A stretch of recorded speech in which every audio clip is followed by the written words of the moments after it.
우병우 전 수석에 관한 수사인데 검찰에 대한 신뢰 가질 수 있을까요? 어떻게 보십니까? 대기업 수사, 대통령 수사, 최순실 수사는 상당히 강도 높게 재개될 가능성이 높다라고 예측을 하고 있고요. 예. 다만 우병우 수석에 대해서는 과연 그러면 대기업 수사만큼 강도 높게 할 수 있을까는 조금 부정적으로 보고 있습니다. 네. 이게 우 수석이 기본적으로 이제 검찰 고위직 출신이기도 하거니와 네. 우병우 수석을 수사를 하게 되면 검찰 고위직들이 같이 고구마 줄기처럼 연결돼서 같이 다칠 우려가 있기 때문에 네. 어느 조직이건 자기 내부에 대해서 이렇게 칼질을 하고 사정을 하기가 쉽지 않는 구조들이거든요. 네. 그래서 그 덫에 걸려 있지 않나라는 우려가 있습니다. 과연 우병우 사단의 실체는 어떻게 봐야 됩니까? 그러니까 실제로 있다고 봐야죠. 왜냐하면 그 국정감사 때 그 노승일 씨가 증언했던 부분이 있지 않습니까? 네. 그러니까 그 차은택 씨를 위해서 우병우 수석이 김모 검사장을 소개해줬다 뭐 그런 증언도 있었고. 네. 근데 그런 증언 이전에 실은 민정수석이라고 하는 역할이 검찰, 경찰, 국정원, 국세청, 대한민국의 모든 권력기관의 인사를 사실상 장악하고 있고 네. 또 그 외에 중요 보직에 대한 인사 검증을 담당하고 있지 않습니까? 예.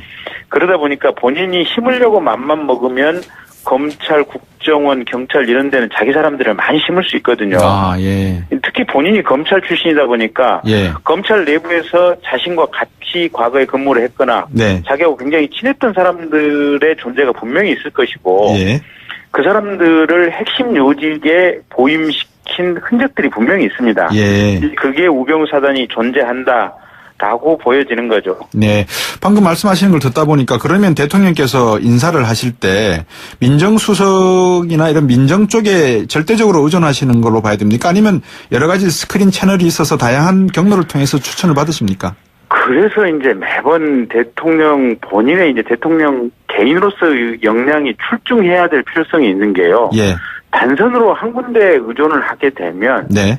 그 사람의 판단에 모든 것이 좌지우지 되는 거 아니겠습니까? 네네. 그래서 노무현 대통령 때 얘기를 해보면 네. 추천은 가령 뭐 인사수석실에서 하고 네. 검증은 또 민정수석실에서 하고 이걸 예. 분리시켜놨거든요. 예. 그리고 이번에 박근혜 대통령은 이제 초기에 한 첫 해 문제가 생기니까 나중에 이 김기춘 비서실장을 이제 위원장으로 해가지고 인사위원회 자체를 청와대 내에 별도로 만들었거든요. 예. 근데 어쨌든 대통령이 각각의 스타일에 따라서 이게 운용하기 나름이기 때문에 네. 상당히 꼼꼼하게 이 인사 부분은 챙겨보지 않으면 항상 특정인에 의한 인사 농단의 가능성은 상존하고 있는 것 같습니다. 네, 네. 상당히 참 인사가 만사라고 하신 분도 계시는데 인사가 중요하면서도 빈틈이 많이 있을 수가 있다는 말씀인 것 같은데 네. 지금 우병우 수사를 하는 과정 속에서 이 검찰이나 법무부 통화 내용 중에 당사자들은 뭐 하나같이 의미 있는 통화는 아니고 일상적인 대화였다. 뭐 17분, 20분 정도였다. 이렇게 이야기하는데 과연 그럴까요? 어떻게 보십니까? 글쎄, 그러니까 이제 문제는 그 통화가 지금 이 2006년도 작년 한 7월, 10월 퇴임한 그 시점까지 통화 내역에 대해서 네. 지금 특검이 이제 언급을 한 거고. 예. 그때 통화 내역이 지금 1000통이 넘어간다는 거 아니겠습니까? 그렇죠. 그러면 이때는 경륜을 타고 있는 이 시점들이거든요. 예. 우병우 수석 본인에 대한 고발과 수사가 있었고 예. 또 최순실 씨 문제와 관련해서 여러 언론의 의혹 제기가 있었기 때문에 네. 대검이라든지 검찰청 내부에서 정보 수집이라든지 내사가 진행되고 있었을 가능성이 크고요. 네네. 또 특별감찰관과 관련해가지고 상호 맞고서 비슷하게 또 감찰관에 대해서 수사가 진행 중이었고 네. 여러 가지 수사들 본인 우병우 수석이 관심을 가질 만한 수사들이 동시다발적으로 진행되고 있었던 이런 상황 맥락 속에 있었다라는 게 하나 있고요. 예. 두 번째는 가령 이제 검찰국장 안태근 검찰국장하고 통화를 많이 했다라고 하는 것은 법률상으로는 민정수석이 검찰국장하고 통화를 하는 것이 형식적인 하자는 없습니다. 네. 근데 문제는 그 3달 사이에 1000통하면 하루에 20-30통화씩인데 예. 오늘 인터넷 댓글 보니까 아니 뭐 두 사람이 그렇게 사깁니까? 이런 댓글이 있더라고요. 글쎄 말입니다. 진짜 석 달 동안에 그러니까 1000차례면. 아무리 업무상 밀접한 관계가 있다고 하더라도 예. 이거는 그 뭐랄까 심도 깊은 검토가 필요한 상황은 보통 예. 이게 서면으로 보내라 그래서 서면을 읽어보는 형태를 취하거든요. 네네. 그래서 통화가 하루에 30통하면 매우 급박한 상황에 대해서 실시간 생중계를 받는 방법으로 네네. 이게 어떤 전화통화가 이루어졌다. 이렇게 통상적으로 추정될 수밖에 없는 상황들이고요. 그렇죠. 아까 그 맥락이 그 통화가 있었던 그 시점에서 이루어지고 있었던 수사들하고 같이 연결시켜 보면 예.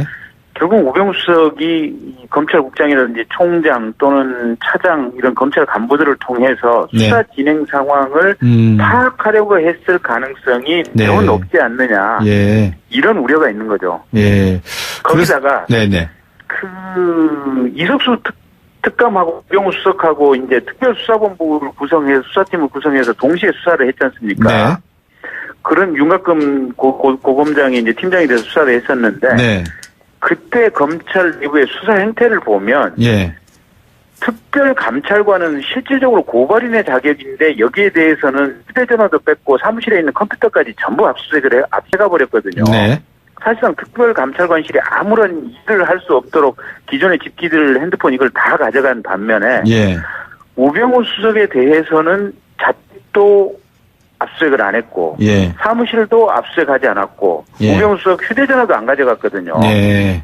거기다가 우 수석에 대한 휴대전화 통화 내역도 당시에 통화 내역 조회조차도 안 했습니다. 예. 예. 그러니까 실질적인 수사의 대상은 우병우인데 예. 거꾸로 검찰 내부에서 수사를 진행했던 과정들은 그 고발인인 이석수 특별감찰관에게 오히려 수사가 집중되는 이런 양태를 그러니까요. 검찰이 보였었거든요. 예. 예. 이렇다고 본다면 우리 국민들이 예. 눈 밝은 시각으로 보게 된다면 이 통화가 뭐 때문에 있었고 어떤 의미를 갖는지 어느 정도 추정이 가능하지 않나 싶습니다. 예, 예.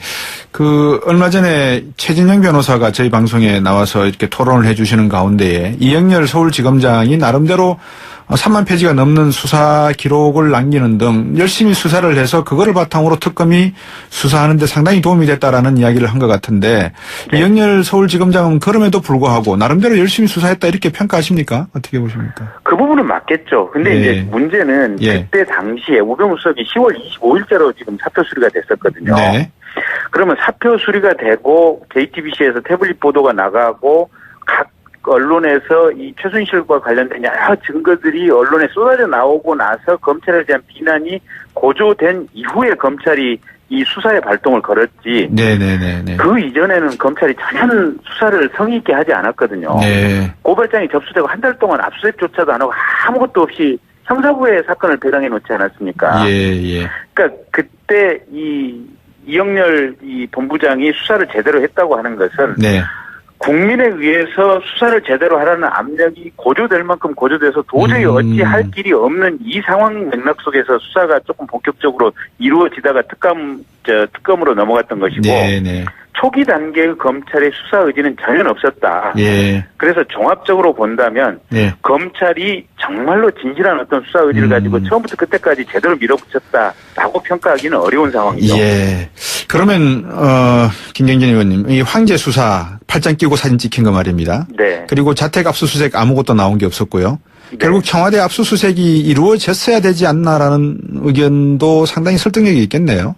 그렇죠. 그래서 그 안종범 수석의 비서관이 가지고 있었던 39건. 그 수첩 39건 그것도 애시당초 청와대 보관돼 있었죠. 예, 예. 청와대 안에 있었다는 거 아니겠습니까? 예. 그래서 청와대에 대한 압수수색이 이루어졌다면 아마 네. 지금보다 훨씬 많은 범죄 사실의 단초를 지금이라도 찾아낼 수 있을 것이다. 네. 라고 보고 있습니다. 예. 자, 그럼 이제 앞으로의 대책, 검찰 안에서의 어떤 내용도 조금은 고민을 해봐야 될 것 같은데, 우병우 사단만 있는 건 아니지 않겠습니까? 그죠? 그렇죠. 근데 문제는 예. 지금 검찰에 대한 인사가 중단이 돼 있는 상태거든요. 예. 그러면 서울중앙지검 특수부 부장이라든지 차장 이런 특수수사를 제대로 할 수 있는 부서의 중요 보직자들은 거의 대부분 우병우 사단 내지는 거기에 연결된 사람들이라고 봐야 됩니다. 우리 그게 현재의 고민일 겁니다. 김경진 의원은 우병우 사단이 아니셨죠? 저는 퇴직한 지 상당히 오래됐습니다. 9년쯤, 10년쯤 됐습니다. 참, 우리 김경진 의원 이렇게 말씀하시는 거 보면 시원시원하셔가지고, 좀 네. 검찰 안에 계셨으면, 의원 달지 말고 그냥 검찰 하셨으면 지금 사태 때 상당히 활약을 좀 하실 수 있었을 건데라는 아쉬움이 들어서요. 그런데 검찰 안에 있을 때는 제가 그렇게 이제 탁월한 검찰은 그러니까 수사 능력을 발휘하는 검사는 아니었고요. 예. 그러니까 제가 보통 사람하고 시각이 달라서 그런지 다들 좀 조금 뭐랄까 안 됐다라는 생각들이 들더라고요. 범죄자를 보면. 어떤 의미에서 안 됐다는 말씀이십니까? 그러니까 그 요번에 이제 저는 이 안종범 수석의 케이스를 보고 있으면 네. 저분도 이 경제수석이나 또 정책수석을 할 때는 예. 대한민국 전체를 정말로 부유하고 잘 살게 경제정책을 꾸리고 싶은 그런 어떤 이상과 목표가 있었기 때문에 그 직위에 보임을 하고 이제 취임을 했을 거 아닙니까? 또 선의 말씀하시는 겁니까? 예. 예. 근데 그게 어느 중간부터 이게 보면은 그 직을 유지하기 위해서 대통령이 바라는 이 잘못된 욕망에 그냥 어거지로 꽤 맞춰간 거 아닙니까? 본인의 운명을. 예. 그러니까 이제 이게 오랜 시간 뭐랄까 이제 범죄자들 이 나약한 인간들을 보고 있으면 네. 그런 욕망과 어떤 희생과 사이에서 보내하는 그런 모습들이 또 이해가 되기도 하더라고요. 예. 물론 이제 단죄는 또 별개의 문제긴 한데요. 예. 무슨 말씀인지 알겠습니다. 다시 이제 본론으로 들어와서 박용수 특검팀 오늘 이제 검찰에 수사자료 넘겼는데요. 네. 검찰 내 서울지검장 이영렬 지검장 중심으로 해서 조직이 계속 가동이 되겠죠, 그죠? 그렇습니다. 그러니까 지난번에 운영했던 특수본을 되살려서 아마 네. 그 체제로 수사를 좀 강하게 밀어붙이겠다라고 하는 것 같고요. 예. 지금으로서는 검찰이 이제 그 작년 초반에 이제 이 최순실 게이트 초반에 보였던 실망스러운 모습하고 달리 네. 종반전에 보였던 열심히 수사하는 모습을 우리가 봤으니까 예.